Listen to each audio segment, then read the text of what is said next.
पूर्वोत्तर राज्यामध्ये अतिवृष्टीचा काहीसा परिणाम म्हणून महाराष्ट्रामध्ये काही ठिकाणी पाऊस सुरू आहे आणि त्यामुळे 9 जूनपर्यंत राज्यामधील बहुतांश जिल्ह्यांना येलो अलर्ट जारी करण्यात आलाय। 12 जून नंतर मान्सून पुन्हा सक्रिय झाल्यास पावसाचा जोर आणखी तीव्र होण्याची शक्यता।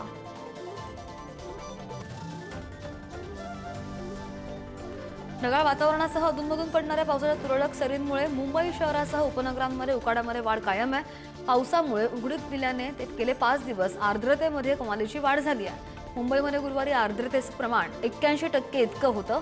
कमाल तापमान सध्या 35च्या घरात आहे।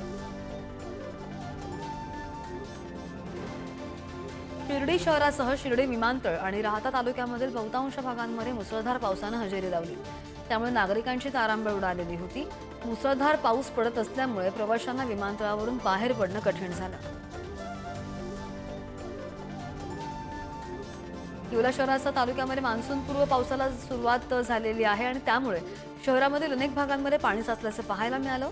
पावसामुळे शेतीच्या मशागतीला सुद्धा ब्रेक लागला। 5 ते 6 दिवसांच्या विश्रांतीनंतर कोल्हापूरमध्ये जोरदार पाऊस कोसळला। शहरामधल्या काही भागांमध्ये ऊन तर काही भागात जोरदार पाऊस झाला। पावसामुळे अनेक भागांमध्ये पाणी सुद्धा तुंबलं। बदलापूर शहरामध्ये पाऊस कोसळला। पावसामुळे पश्चिमेच्या समर्थ चौक बॅरेज रोड परिसरामध्ये न्यायालयीन